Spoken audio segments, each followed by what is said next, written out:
Best varicose veins చికిత్సనే పొందండి. నొప్పి లేని చికిత్స కోసం సంప్రదించండి ఎబిస్ హాస్పిటల్. నమస్కారం. విష్ణు పురాణం 15వ భాగంలోకి వచ్చాం. సముద్రానికి సాగరుడనే పేరెలా వచ్చిందో సగర చక్రవర్తి కుమారుల చరిత్రతోటి తెలుసుకున్నాం. అయితే పరాశరులు ఇంకా తర్వాత కథలు చెప్తున్నారు. ఆ అంశుమంతునికి దిలీపుడనే కుమారుడు కలిగాడు. దిలీపుని కాలంలో కూడా తాత తండ్రుల కోసం ఏమీ చేయలేకపోయారు. కానీ దిలీపుని కుమారుడైనటువంటి భగీరథుడు మాత్రం రాజ్యాన్ని వదిలిపెట్టి బ్రహ్మ కోసం, పరమేశ్వరుడి కోసం, గంగానది కోసం ఎంతో తపస్సు చేసి చివరికి ఆ గంగానదిని పాతాళలోకంలోకి ప్రవేశింపజేసి త్రిపథగామిని చేసి ఆమెని భాగీరథి అని తన పేరునే గంగానదికి వచ్చేలాగా ప్రయత్నం చేసి తన ప్రయత్నంతో ప్రపంచంలోనే గుర్తింపు పొందాడు. అయితే తర్వాత ఈ గంగానది భూలోకంలోకి అతని తపస్సు వల్లే వచ్చింది. అయితే ఈ భగీరథుని కుమారుడు సహోత్రుడట.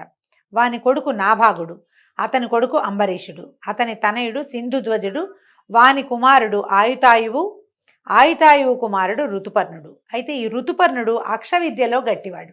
మధ్యలో అందరి కథలు చెప్పట్లేదండి, కొన్ని ప్రత్యేకమైన గాథలే చెప్పబడ్డాయి. ఈ ఋతుపర్ణుడు ఏంటంటే అక్షవిద్య అంటే ఇతను పాచికలాడడంలో చాలా గొప్ప సమర్థుడట. ఈయన ఏం చేశాడు, జూదంలో ఓడిపోయి దుర్దశలో ఉన్న నలుడికి నలచక్రవర్తికి ఆ విద్యని అక్షవిద్యని ఉపదేశించి తిరిగి రాజ్యాధికారం వచ్చేలాగా చేశాడు. ఈ ఋతుపర్ణుడికి సర్వకాముడు, అతనికి సుదాసుడు, అతనికి మిత్రసఖుడు అని కుమారులు ఉన్నారట. ఈ మిత్రసఖుడు రాజ్యం చేస్తూ ఒకసారి వేటకు వెళ్ళి భయంకరంగా గాండ్రిస్తున్నటువంటి 2 పులులను చూసి ఇట్లా అనుకున్నాడట, ఈ క్రూర మృగాల గాండ్రింపుల చేతనే చుట్టుపక్కల ఎక్కడ ఏ మృగము లేదు, బెదిరి ఎక్కడికో మరింకో అడవికో వెళ్ళిపోయి ఉంటాయి అని అనుకుని ఏం చేశాడట, ఒక పెద్ద బాణంతో, మహాబలమైన బాణంతో ఒక దానిని పడగొట్టాడట. పడగొడితే అది రాక్షసాకారంతో పడిపోయిందట పులి. యాక్చువల్గా అవి పులులు కాదనమాట, నిజానికి అవి రాక్షసులు, కానీ పులి రూపాలలో క్రీడిస్తున్నాయి అవి. ఎప్పుడైతే ఇతను ఒక పులిని పడగొట్టాడో రెండో పులి ఏం చేసింది, రాక్షసాకారంలోకి మారిపోయి నా తోటి పులిని పడగొట్టావు, దీనికి ప్రతిక్రియ చేస్తాను చూడు నీకు అని రాక్షసాకారంతో వెళ్ళిపోయింది. ఇతను రాజు ఆశ్చర్యపడి అప్పుడేం చేయాల, నీ పని పడతా, నీ అంతు చూస్తా అని చెప్పి మాత్రం వెళ్ళిపోయింది. రాజు ఆశ్చర్యపోయి నగరానికి వెళ్ళిపోయాడు. కొన్నాళ్ళు అయ్యాక ఈ సౌదాముడు కులాచారుడైన వశిష్ఠుడు పురోహితుడుగా యజ్ఞం చేశాడట. అయితే కొన్నాళ్ళ తర్వాత ఈయన తన కులాచారుడైన వశిష్ఠుడు పురోహితుడిగా ఒక యజ్ఞం చేశాడు. ఆ యజ్ఞం అయిపోయిన తర్వాత వశిష్ఠుడు అనుష్ఠానార్థం దగ్గరలో ఉన్నటువంటి ఒక నదికి వెళ్ళాడట. ఆ అడవిలో ఆ సమయంలో ఆ నది దగ్గరికి పగబట్టి వెళ్ళిపోయిన రాక్షసుడు వశిష్ఠుడిగా మారి ఇక్కడికి వచ్చాడు. రాజా, యజ్ఞం అయిపోయింది, ఇక నాకు భోజనం నరవంశంతో భోజనం పెట్టించు, ఇదే నా కోరిక అని అన్నాడు. రాజు ఆశ్చర్యపోయాడు, వశిష్ఠ మహర్షి ఇంత పాట అడుగుతున్నాడు ఏమిటా అని. సరేనన్నాడు. మరి ఆయన అడిగినప్పుడు కాదనకూడదు కదా. సరే, రాక్షసుడు వంట వండటానికి వంట కూడా దానికి సరేనన్నాడు. ఇంకేం చేయలే. ఆ వంటవాడు ఏం చేశాడట, ఒక మనిషిని చంపి వండి ఒక బంగారు పళ్ళెంలో పెట్టి రాజు దగ్గర పెట్టి వెళ్ళిపోయాడు. ఇది చూడండి, రాక్షసుడే వశిష్ఠుడిగా మారి రాజు దగ్గరకు వచ్చాడు, వంటవాడుగా మారి వంట కూడా వండి తెచ్చి ఇక్కడ పెట్టాడు. ఇప్పుడు అసలు వశిష్ఠుడు వచ్చాడనమాట. ఈయన భోజనానికి వచ్చి కూర్చునేసరికల్లా గురువుకి తెలియకుండా ఇతను ఏం చేశాడు, ఈ రాజు అతనికి ఏం తెలిసి మారిపోయాడు వశిష్ఠుడు, ముందు వచ్చిన వాడు వేరు, తర్వాత వచ్చిన వాడు ఇంకొకరు, అది తెలియక నరమాంసం, దీనిని నరమాంసాన్ని గురువు గారికి వడ్డించాడు. వడ్డించేసరికల్లా ఈ ముందు గది తెలియని వాడై చేశాడా చెడపని అతనికి అర్థం కాల, తెలీదు ఏం జరిగిందో.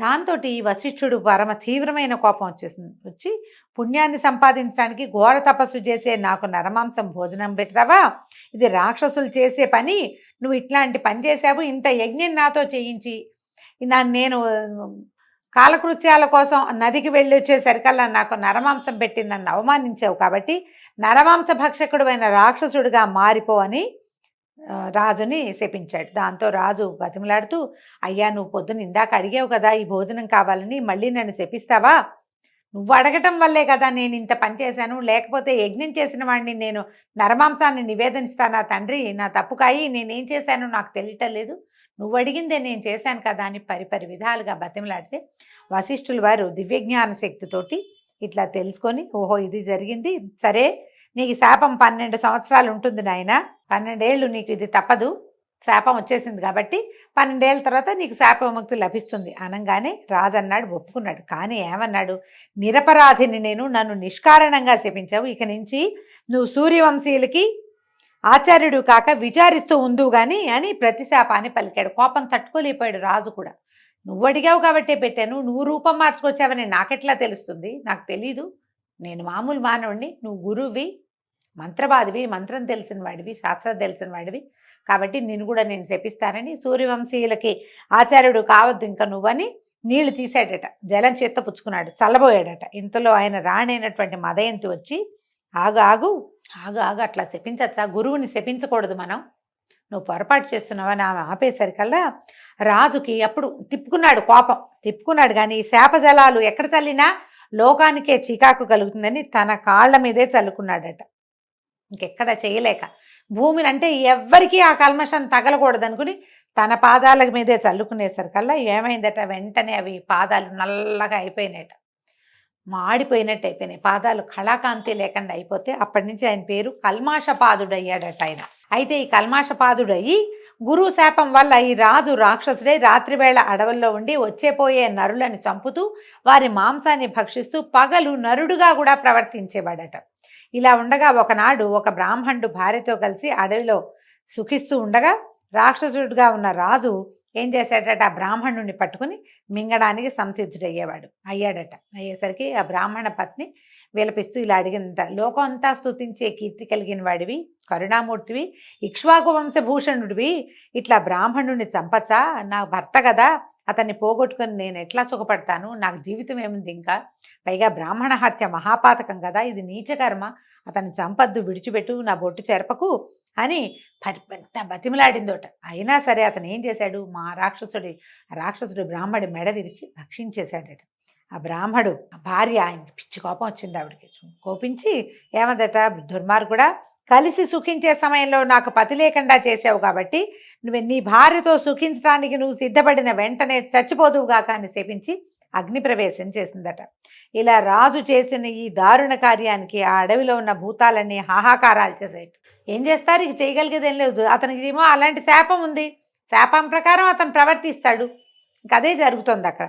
ఇట్లా మునీంద్రుని శాపం వల్ల 12 సంవత్సరాలు రాక్షస కృత్యాలు చేస్తూ ఈ కల్మాషపాదుడనే రాజు లోకభీకరుడుగా ఉన్నాడు. తర్వాత వశిష్ఠాది మునులొచ్చి పాపము శాప విముక్తి రెండూ పోయేలాగా తగిన యజ్ఞాదులు చేసి ఈ రాజుని పుణ్యాత్ముని చేశారట.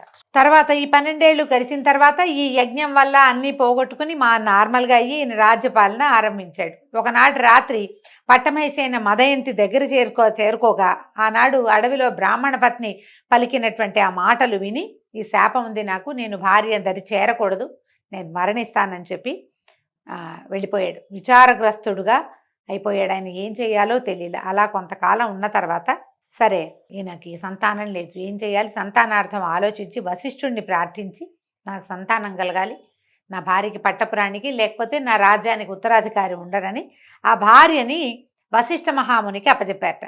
ఈ మునీంద్రుడు మదయంతిని ఆదరంగా చూసి అసామాన్యమైన శరీర బలము పరాక్రమము కలిగిన కొడుకు పుడతాడని దీవించి వెళ్ళిపోయాడట. మదయంతి గర్భాన్ని 7 సంవత్సరాలు భరించిందట. ఆమె 7 ఏళ్ళు గర్భవతిగా ఉంది, పురుడు కాలేదట. అయితే ఏం చేసిందట, ఎప్పటికీ పురుడు కాకపోయేసరికల్లా ఆవిడ విసుగు పుట్టిపోయిందట. ఒకనాడు ఒక ఉద్యానవనంలో కూర్చుని అశ్మము అంటే ఒక రాయితోటి గర్భాన్ని పొడుచుకునేసరికల్లా ఆ దెబ్బకి డెలివరీ అయిపోయింది, ఆమెకు ప్రసవం అయిపోయిందట. వాడిని అశ్మకుడు అని పేరు పెట్టాడట. పేరు పెట్టాక క్రమంగా పిల్లవాడు పెద్దవాడయ్యాక ఈ కల్మాషపాదుడు రాజ్యాన్ని వాడికి అప్పచెప్పి తను మాత్రం వనవాసిగా వెళ్ళిపోయాడు అడవికి. ఆయనకి సంతానం కలగల, ఆయన భార్యా వియోగంతో ఉండేవాడు, భార్యతోటి కలిసేవాడు కాదు. ఈ అశ్మకుడు ఎంతో చక్కగా పరిపాలన చేసి మీ అందరి మెప్పు పొందాడట. ఆ రాజుకి ఒక కుమారుడు కలిగాడు, వాడి పేరు మూలకుడట. అయితే ఈ మూలకుడుగా ఉన్నప్పుడు, ఇతను రాజుగా ఉన్నప్పుడు పరశురాముడు రాజుల్ని సంహరిస్తూ అయోధ్యకి వచ్చాడట. వస్తే ఈయన ఏం చేశాడట, అప్పుడు అందరూ ఏంటంటే ఆయన క్షత్రియ సంహారం చేశాడు పరశురాముడు. కార్తవీర్యార్జునుడి మీద కోపంతో అతను ఏం చేశాడు, 21 సార్లు భూమి అంతా తిరిగి క్షత్రియ సంహారం చేశాడు. అప్పుడు కొంతమంది రాజులు మాత్రమే జీవించున్నారు. తర్వాత క్షత్రియులు లేరా అంటే ఉన్నారు. ఆ క్షత్రియులు ఎట్లా మిగిలేరు, వాళ్ళు గాజులు వేసుకుని స్త్రీలలాగా ఆడవాళ్లలాగా వస్త్రధారణ చేసి రాజ్యాల్ని కాపాడుకున్నారు చాలా కొద్దిమంది. అందులో ఇక్ష్వాకు వంశానికి చెందినటువంటి ఈ అశ్వకుడు కూడా ఉన్నాడు. స్త్రీ వేషధారి అయ్యి కాంతల స్త్రీల మధ్యలో ఉంటే పోనీ వీడు స్త్రీసముడు పోనీలే అని వదిలిపెట్టేశాడట. వదిలిపెట్టేసిన అతనికి ఇలబిలుడనే కొడుకు, అతడికి ఖట్వాంగుడు, దిలీపుడు అనేవాళ్ళు జన్మించారు. అంటే శ్రీరాముడికి చాలా ముందు కాలంలో ఇది జరిగింది. ఆయన టైం చెప్పు, ఇది కథ అలా లైన్గా పోతుంది. ఇంకొక 5-6 నిమిషాలు చెప్దామా? 6 minutes పెట్టుకో ఇంకా. ఓకే. అయితే దిలీపుడు పట్టాభిషిక్తుడై రాజ్యం చేస్తూ ఉండగా దేవదానవులకి పోరు జరిగిందట. ఆ పోరులో దేవతలు దానవుల్ని ఎదిరించలేక ఈ ఖట్వాంగుడిని తోడుగా పెట్టుకున్నారట. ఈయన రణరంగంలో నిలిచి ఎంతమందినో చంపేశాడట. దేవతలకి విజయాన్ని చేకూర్చాడు. అయితే వీళ్ళు రాజా ఏదైనా వరం కోరుకోమని అంటే ఇతను నా ఆయుర్దాయం ఎంత అని అడిగారు. అడిగేసరికల్లా వాళ్ళు చెప్పారట, ఇంకో 2 గడియలు నీ ఆయుర్దాయం ఉందంటే, అలా అయితే మీ వరం ఇంకెందుకు, నాకు నన్ను భూలోకానికి పంపించేసేయండి అంటే వాళ్ళు ఏం చేశారు, ఒక విమానంలో ఈయన్ని భూలోకానికి పంపించారట. పంపిస్తే ఈయన ఐహిక క్రియలు విడిచి పరతత్వ వేదిగా అయ్యాడు. వెంటనే ఇంకన్నీ మానేశాడు. పూర్తిగా భగవంతుడి ధ్యానంలోనే ఉండిపోయాడట. బ్రహ్మాదులకు కూడా సాధ్యం కాని పరమయోగ ప్రభావం పొంది ముహూర్త కాలంలోనే విష్ణు సాయుధ్యాన్ని పొందాడు. ఆ రాజు యోగ విద్యా సారస్యాన్ని మెచ్చి సప్తర్షులు ఒక్కొక్క సమయం అందు అభినందిస్తూ ఉంటారట. అంత గొప్పవాడనమాట. ఇక తర్వాత సూర్యవంశీయుల గాథలు. దిలీప మహారాజు. ఈ దిలీపుడి తాలూకు గోసేవా వృత్తాంతమే మనకి రఘువంశ కావ్యంలో కనపడుతుంది. దిలీపుడు అమిత గొప్ప రాజు. ఆయనతోటే రఘువంశ కావ్యం మొదలు పెట్టబడింది. అయితే ఈయన కుమారుడు రఘువు. ఆయనదే రఘురాజ్యం. రఘురాముడు ఆయన వల్లే రఘువంశం అనే పేరు వచ్చింది. రాముడికి రఘురాముడు అనే పేరు వచ్చింది. రఘువు ఎంతో అద్భుతంగా రాజ్యాన్ని పరిపాలించాడు. భూమి ఆ కాలంలో దున్నకుండానే పంటలు పండించేసేదిట. దున్నేవాళ్ళు కాదట, గింజలు చల్లితే పంటలు పండేవి. అంత అద్భుతమైన రాజట. అతని కొడుకు రఘువు యొక్క కుమారుడు అజుడు. అజుని కొడుకు దశరథుడు. దశ దిశలా తన రథానికి అడ్డు లేకుండా దివ్య పరాక్రమశాలి అయి ప్రవర్తించి దొరతనాన్ని నేర్పిన చక్రవర్తి దశరథుడు. ఆయన దశరథునకు మహావిష్ణువు రక్షణే తన లక్ష్యంగా తన మూర్తిని తన 4 భాగాలు చేసి 4 భాగాలుగా జన్మించాడు. ఆ మూర్తులే రామలక్ష్మణ భరత శత్రుఘ్నులు అని పెరుగుతూ ఉన్నారు. వాళ్లలో పెద్దవాడైన రాముడు విశ్వామిత్రుని కోరికపై అతను వెంట వెళ్ళి తాటక అనే రక్కసిని సుబాహు అనే రాక్షసుని ఒక్కొక్క బాణంతోటే తెగవేసి మారీచుడనే అసురుణ్ణి ఒక్క బాణంతోటే సముద్రంలో పడగొట్టి ఆ ముని యజ్ఞాన్ని కాపాడాడు. గౌతముని శాపంతో పాషాణమై అడవిలో పడి ఉన్న అహల్యను తన పాదధూళి చేత చివరికి ఆమెని తిరిగి అహల్యగా రూపొందించాడు. జనకుని వాక్కుని అనుసరించి నిండు సభలో శివుని విల్లుని విరిచి సీతను పెండ్లాడి పరశురాముని మార్గమధ్యంలో భంగపరిచాడు.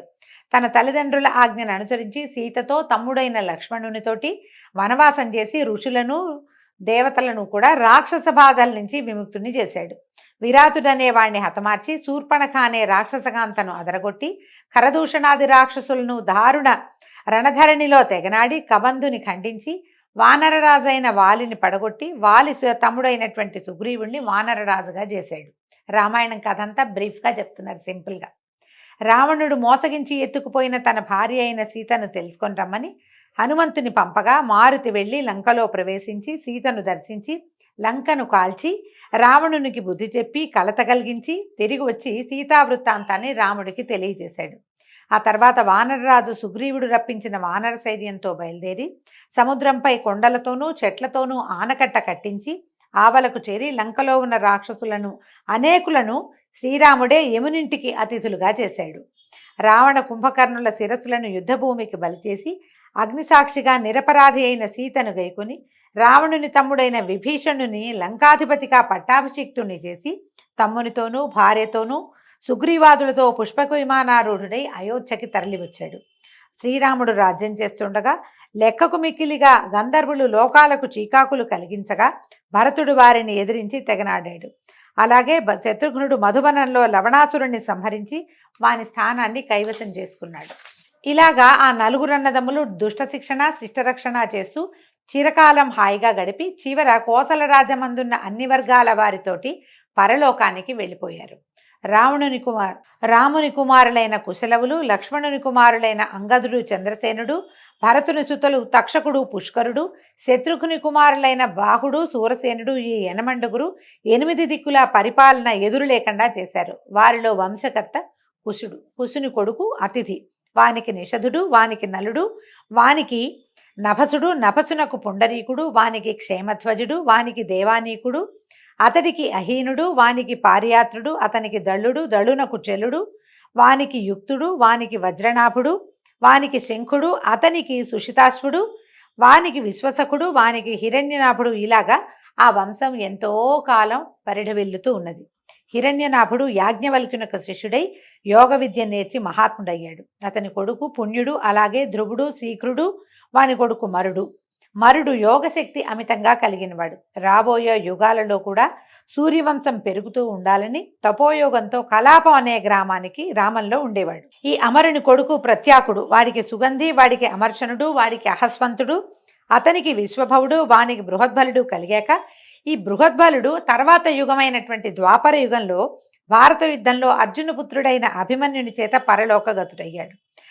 అని ఇలాగా ఇక్ష్వాకునందనుడైన శశాదుని వంశంలో ప్రసిద్ధులైన రాజుల చరిత్రల్ని పరాశర మహర్షి తన శిష్యుడైన మైత్రేయుడికి తెలియచేశాడండి.